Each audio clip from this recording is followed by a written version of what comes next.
Nous sommes le 28 septembre 1939.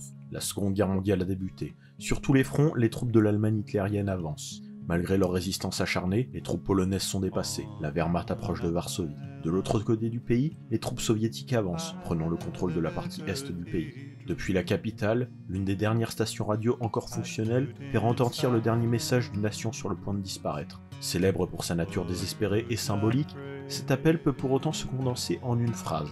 La Pologne n'est pas encore perdue. Ces mots, extraits du titre de l'hymne national polonais Mazurka de Dąbrowski, résumaient la résilience et le courage d'un peuple, dont la nation s'apprêtait à disparaître des cartes. Partagée entre Allemands et Russes, cette situation tragique n'était pas sans rappeler la partition du Commonwealth polonio-lituanien du XVIIIe siècle. Cet épisode traumatique de l'histoire polonaise avait vu disparaître des cartes l'autrefois puissante République des deux nations. Retournons dans le passé et intéressons-nous donc à la manière dont s'est faite la partition de la Pologne.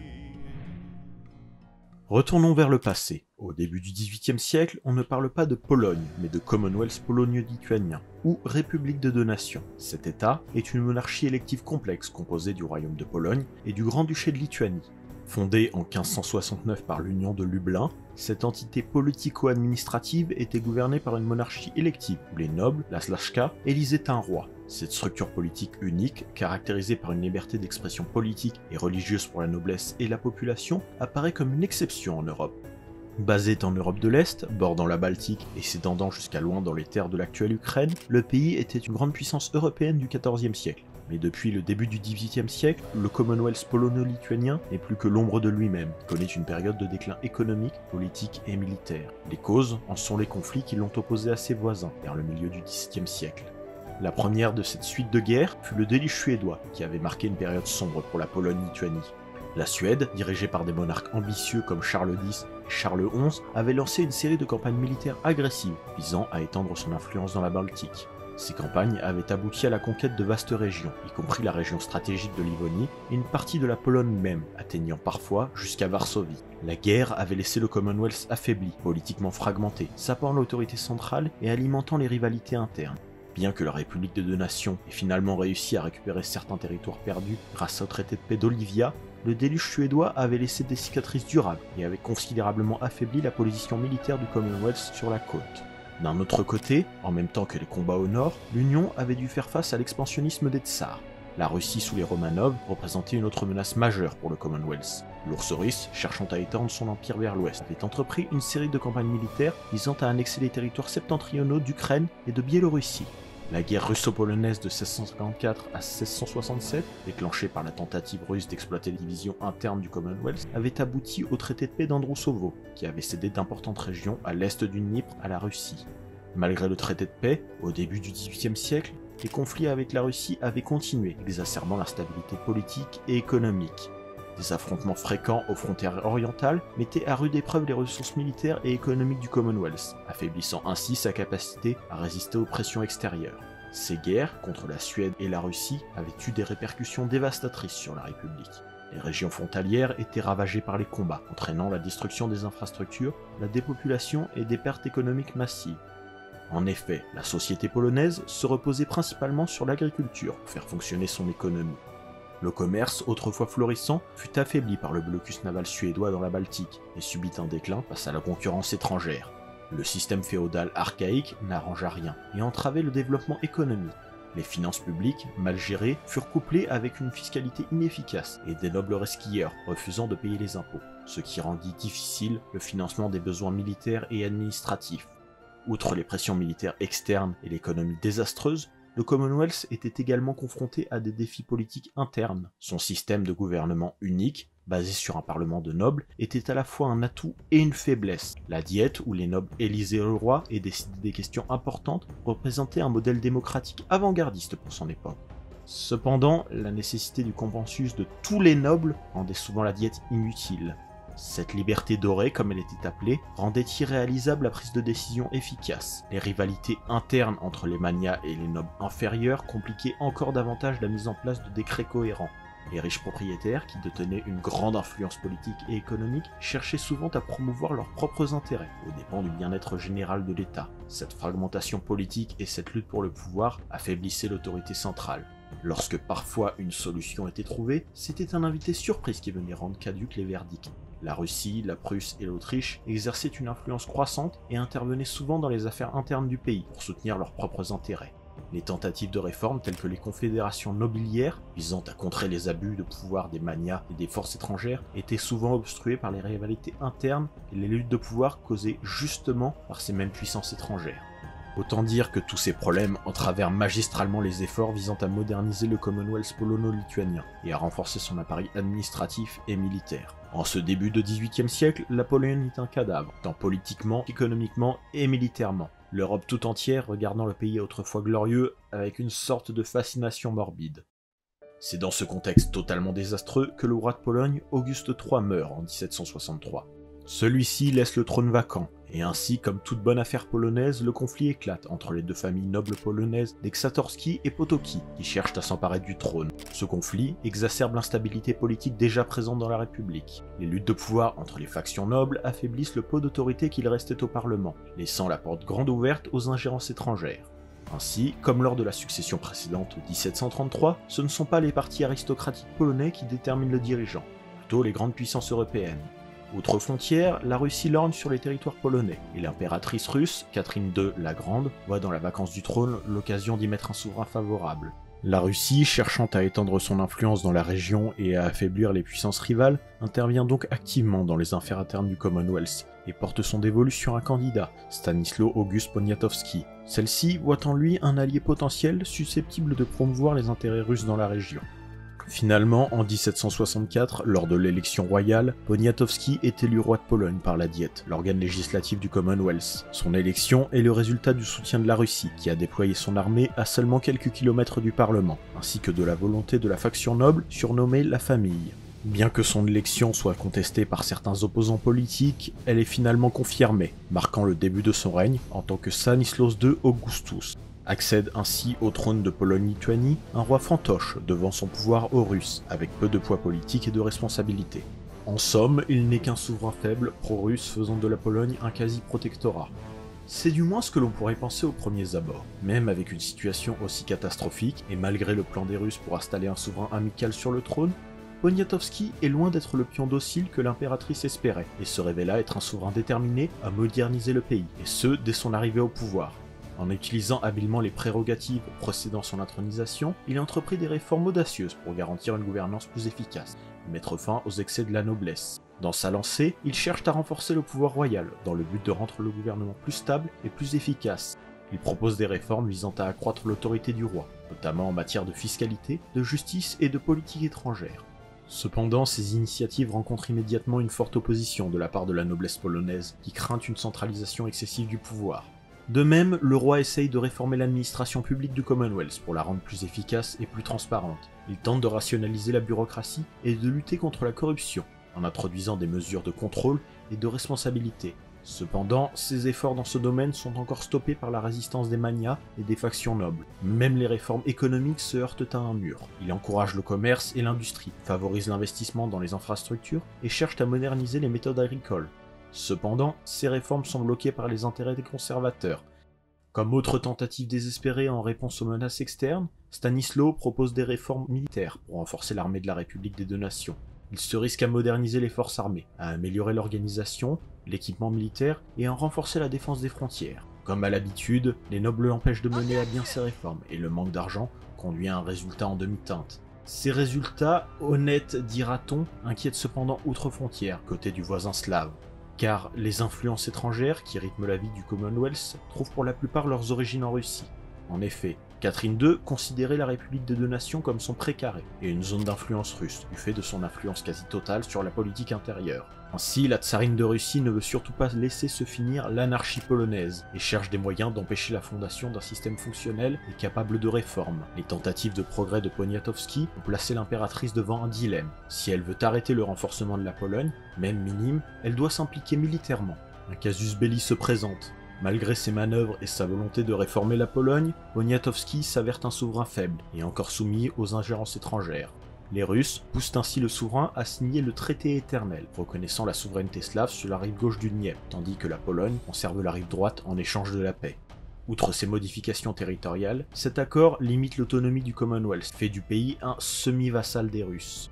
En réponse, des hommes catholiques et républicains polonais décident alors d'unir leurs forces pour empêcher l'application du traité et lutter contre la domination étrangère et Poniatowski. En 1869, ce groupe d'aristocrates réformateurs crée la Confédération de Bar pour s'opposer au roi, qu'elle considère comme un dirigeant faible, sans volonté d'indépendance. Cette alliance s'empare militairement de plusieurs forteresses et villes, et en à peine quelques semaines, remettent en cause l'autorité du monarque. Les autres grands aristocrates polonais, menacés par les demandes des révoltés et s'opposant à la Confédération, demandent le soutien financier et militaire de la Russie et de la Prusse. En face, les confédérés demandent l'aide de l'Autriche, ce qui donne à tous ces pays un prétexte légitime pour une intervention militaire. Suite à cette demande, les Russes passent la frontière et s'emparent de plusieurs territoires frontaliers. Cette invasion pousse la Prusse à réagir, et profitant de l'affaiblissement polonais, Frédéric II fait avancer ses troupes au prétexte d'établir un cordon frontalier à l'ouest de la Pologne, dans le but de contenir la propagation de la peste.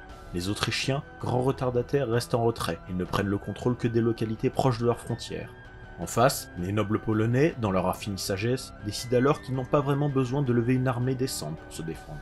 Après tout, pourquoi s'embêter avec une défense nationale quand on peut se chamailler sur des détails constitutionnels et bloquer les réformes? Mais une inquiétude apparaît rapidement pour tous les belligérants engagés. Des combats sur le territoire polonais provoqueraient immédiatement les grandes puissances dans un affrontement ouvert, et selon la doctrine de l'équilibre des pouvoirs, entraînerait l'Europe entière dans une guerre. Personne ne souhaitant cela, des pourparlers sont entamés. C'est finalement sous l'impulsion française et prussienne que les trois belligérants se rassemblent à Vienne, et après des discussions houleuses, arrivent à un accord. Le 5 août 1771, le sort de la Pologne est scellé. Le Commonwealth sera amputé d'une partie de ses territoires. La Russie prendra le contrôle de la Biélorussie orientale et de la Livonie. La Prusse récupère la Prusse royale, tandis que l'Autriche annexe la Petite Pologne et la Ruthénie. Les justifications des puissances signataires du traité s'avèrent d'un certain cynisme. Pour la Russie, cette intervention se fait en affirmant qu'elle cherche à rétablir l'ordre et la stabilité dans la région, en proie à l'anarchie et à l'instabilité politique. Catherine II présente l'annexion comme une mesure nécessaire pour protéger les intérêts russes et sécuriser ses frontières occidentales, mais aussi comme un devoir envers la foi et la protection des populations orthodoxes vivant dans les territoires polonais annexés. Cette justification religieuse vise avant tout à légitimiser l'intervention russe aux yeux de l'opinion publique internationale et à renforcer le soutien interne. La Prusse, de son côté, apparaît comme plus honnête dans ses intentions. Frédéric II présente l'annexion en utilisant les arguments de la realpolitik, soulignant que l'incorporation des territoires polonais renforçait la sécurité et la puissance de l'État prussien, tout en protégeant ses intérêts stratégiques face aux menaces potentielles venues de l'Est. Le plus innocent, si l'on peut l'appeler ainsi, est l'Autriche. Celle-ci justifie son intervention en affirmant qu'elle cherche avant tout à équilibrer l'influence russe croissante dans la région. En annexant des territoires polonais, celle-ci espérait préserver l'équilibre des pouvoirs en Europe centrale. Peu importe les justifications, le résultat est le même. Les trois puissances passent alors à l'action et imposent le traité. Face à cette spoliation, le Commonwealth polono-lituanien réagit avec toute la vigueur d'un homme endormi. Les protestations des nobles, bien que bruyantes, sont vides de toute action concrète. Le roi Poniatowski, malgré ses bonnes intentions, se retrouve impuissant face à l'inévitable. Malgré son appel à l'aide auprès des autres nations, personne ne réagit. Les puissances occidentales, occupées par leurs propres affaires, ne font que de vagues protestations. Mais au fond, chacun sait que le Commonwealth polono-lituanien n'est plus qu'un cadavre politique en décomposition. Le premier partage de la Pologne est approuvé, malgré les efforts de quelques irréductibles, notamment Tadeusz Rechtam et Samuel Korczak pour empêcher la partition. Le résultat est voté avec l'accord du roi. Le Parlement finit par ratifier la perte des territoires sous la menace des troupes étrangères stationnées aux abords de Varsovie et la corruption des nobles.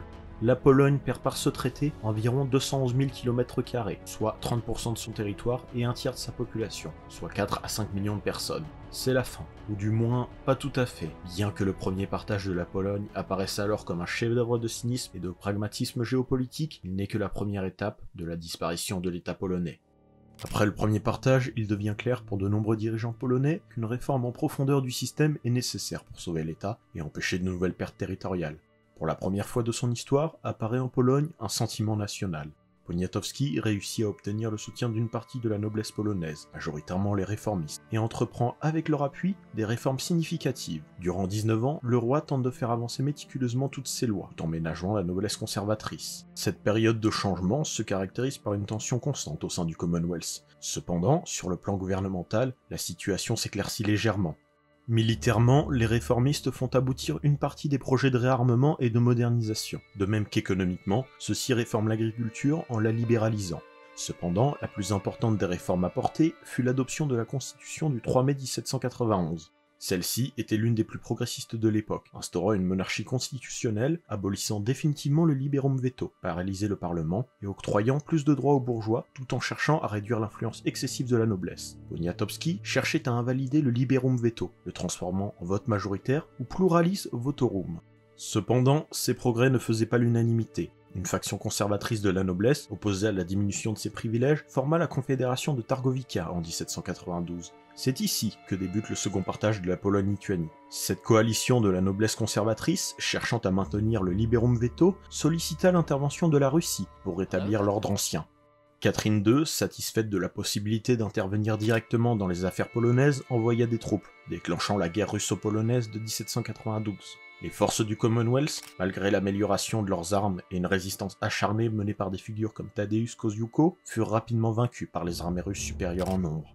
Le roi Poniatowski fut contraint, pour sauver son trône, de se rallier politiquement à la Confédération de Targovica, marquant la fin des espoirs de réforme immédiate. Mais surtout, cette défaite donna le champ libre à la Russie et la Prusse, prétextant de l'affaiblissement de l'autorité de Varsovie, causée justement par la guerre, et du besoin d'assurer la sécurité des frontières, les deux puissances voisines décidèrent d'un commun accord d'arracher encore une partie du territoire au Commonwealth, sans que les autorités polonaises ne soient consultées. La Russie annexa une vaste partie du territoire oriental, y compris Minsk et Kiev. Ces régions, riches en ressources et en population, renforcèrent considérablement la position géopolitique de la Russie en Europe de l'Est. De son côté, la Prusse s'empara de la Grande Pologne, incluant des villes importantes telles que Gdansk et Toruń. Ces acquisitions territoriales étaient cruciales pour la Prusse, car elles amélioraient son accès à la mer Baltique et renforçaient ses positions commerciales et militaires. La Prusse incorpora également les régions de Poznan et Kalisz, augmentant son influence en Europe centrale. Ce partage réduisit encore une fois le territoire polonais d'environ 300 000 km² et priva la République des Deux Nations de plus de 4 millions de ses habitants. Les terres perdues représentaient une grande partie des régions les plus développées économiquement, ce qui réduisit considérablement la capacité de l'État polonais à fonctionner de manière autonome. En janvier 1793, ce second partage est approuvé par les deux puissances, et ce, sans l'intervention de l'Autriche. Les conséquences immédiates du second partage furent dévastatrices pour la Pologne. La perte de ces territoires cruciaux, non seulement affaiblit l'économie et la démographie du pays, mais elle sapa également le moral national et la cohésion politique. La noblesse polonaise et lituanienne, déjà divisée, se trouva encore plus fragmentée entre ceux qui cherchaient à coopérer avec les puissances occupantes et ceux qui préconisaient une résistance active. C'est cette seconde alliance qui prit le pouvoir à la suite de la guerre. L'élite du Commonwealth se rassembla rapidement autour du leader de ce groupe, Tadeusz Kościuszko. Celui-ci était un héros du conflit de 1792. Général et ingénieur militaire respecté, ayant servi dans la guerre d'indépendance américaine, il devint le symbole et le leader des forces insurrectionnelles. Durant une année, le groupe se prépara, rassemblant des armes et du soutien. Le 24 mars 1794, à Cracovie, Kościuszko déclara une insurrection nationale contre les occupants russes et prussiens, déclenchant une nouvelle guerre. Tadeusz prêta serment en tant que commandant en chef des forces polono-lituaniennes et s'engagea à lutter pour la liberté et l'indépendance de la République des Deux Nations. En face, Poniatowski chercha à jouer les médiateurs entre les conservateurs, prussiens, les Russes et les révoltés. Cependant, le roi se retrouva confronté à des divisions au sein de la noblesse polonaise, entre ceux qui soutenaient l'insurrection et ceux qui étaient favorables aux puissances occupantes, en particulier à la Russie. L'influence et l'autorité de Poniatowski étaient limitées, et aucun des partis ne lui faisait confiance suite à son changement de camp en 1792, où, pour sauver sa place, le souverain avait trahi les réformistes pour rejoindre la Confédération de Targovica. Hésitant quant au camp à choisir, Poniatowski finit par se rallier aux révoltés, pour tenter de restaurer la puissance de sa nation. Durant un temps, les indépendantistes remportèrent quelques victoires, notamment à la bataille de Raklavik, le 4 avril 1794, où les insurgés, majoritairement des paysans armés de faux, réussirent à vaincre les forces russes. Tadeusz, convaincu par cette victoire, bien conscient du besoin de rallier les masses, fit quelques mois après le début de sa révolte une proclamation à Polianek. Cet appel, émis le 7 mai 1794, promettait des réformes sociales importantes, y compris la réduction des corvées pour les paysans et une certaine redistribution des terres. Cette initiative visait à gagner le soutien des masses paysannes en les mobilisant pour la cause nationale. La proclamation cherchait à intégrer les paysans dans l'effort de guerre en leur promettant une amélioration de leur statut social et économique. Cela fonctionna parfaitement et une partie de la population se rallia à la révolte. Malgré ce soutien populaire important, les premières victoires du Commonwealth furent suivies par une mobilisation rapide des puissances belligérantes. À partir de cette date, les défaites s'enchaînèrent. Face à des armées professionnelles, nombreuses et toujours bien ravitaillées, les insurgés se retrouvèrent dépassés. La première défaite fut la bataille de Skekochiny le 6 juin 1794, où les forces de Tadeusz furent défaites face aux armées combinées de la Russie et de la Prusse. Puis ce fut la bataille de Prasnech le 28 juillet, puis de Terespol le 18 septembre. Finalement, le siège de Varsovie, de juin à septembre 1794, marqua le paroxysme des défaites. Malgré une défense courageuse, les insurgés ne purent empêcher leur capitale de tomber sous les attaques des forces supérieures russes et prussiennes. Le coup de grâce arriva le 10 octobre 1794, lors de la bataille de Makiovice. Tadeusz Kościuszko fut capturé par les Russes, marquant un tournant décisif dans l'insurrection. Privés de leur leader charismatique, les forces polonaises continuèrent de résister, mais la supériorité militaire des puissances envahissantes rendit leur défaite inévitable. Le 4 novembre 1794, les forces russes mettent fin à la révolte en anéantissant les dernières forces organisées du Commonwealth. L'insurrection est finie.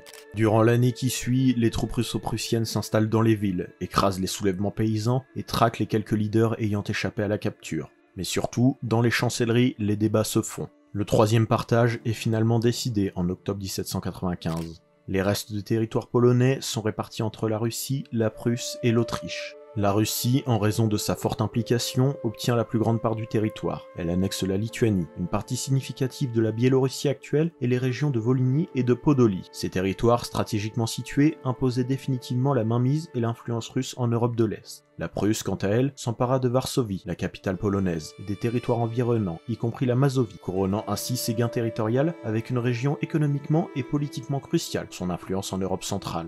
L'Autriche, malgré son absence militaire sur le terrain, fut récompensée pour sa non-intervention et son soutien économique et politique aux deux envahisseurs, et se vit accorder le contrôle de la petite Pologne, incluant Cracovie, ainsi que l'ouest de la Galicie. Par cet ultime traité, la Pologne-Lituanie disparut des cartes. De l'autrefois puissant État ne restait rien d'autre qu'un souvenir.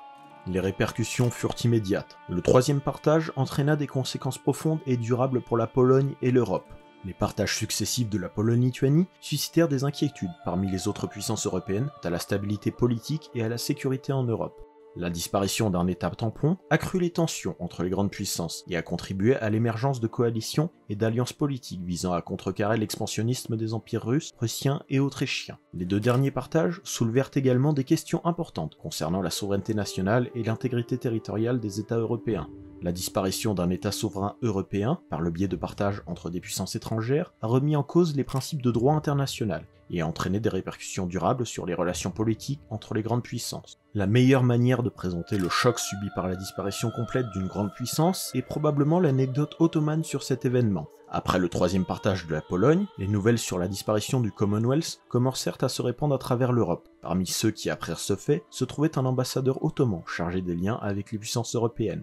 Un jour, celui-ci reçut l'ordre de rencontrer l'ambassadeur de Pologne, comme il le faisait régulièrement dans le cadre de ses fonctions diplomatiques. Cependant, lorsqu'il se rendit à la chancellerie polonaise, il fut accueilli par des diplomates confus et des officiels déconcertés.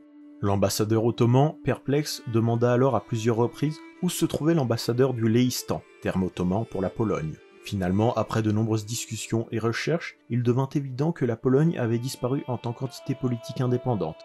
Bien que probablement fausse historiquement, cette anecdote illustre la confusion et la perplexité ressenties par les diplomates étrangers et le concert diplomatique européen face à la disparition soudaine de la Pologne-Lituanie en tant qu'État reconnu sur la carte politique. Cela témoigne également de l'importance de la République des deux nations en tant qu'acteur historique clé en Europe et de l'impact de sa dissolution sur la conscience politique et diplomatique de l'époque. À travers ces événements, la Pologne-Lituanie, autrefois puissante et influente, fut réduite à un état de vassalité et de fragmentation territoriale. D'un autre côté, ces partages ont entraîné des conséquences dévastatrices pour la Pologne et son peuple. L'absence d'État a entraîné des décennies de répression politique et culturelle, avec la suppression de la langue polonaise, de la culture et des institutions nationales. Les Polonais furent privés de leurs droits politiques et civils, tandis que leur histoire et leur identité nationale étaient étouffées par les puissances occupantes. De la fin du XVIIIe siècle jusqu'à nos jours, cela laissa une empreinte indélébile sur la conscience nationale polonaise. Pourtant, malgré ces épreuves, les Polonais résistèrent et jamais les régions de l'ancien État annexé ne furent entièrement pacifiées. Les partages alimentèrent un fort sentiment de nationalisme et donnèrent naissance à des mouvements de résistance et de lutte pour l'indépendance. Des soulèvements, des révoltes et des efforts diplomatiques internationaux ont témoigné de la détermination du peuple polonais à restaurer sa souveraineté et son autonomie. Aujourd'hui, les trois partages de la Pologne demeurent un rappel de la manière dont un État politiquement défaillant fut incapable de se réformer pour affronter les défis de son époque. Mais ils rappellent également la force et la résilience du peuple polonais face à l'adversité. Il faudra attendre le 11 novembre 1918 pour que la Pologne réapparaisse finalement sur les cartes. Mais cela est une autre histoire que nous verrons une autre fois.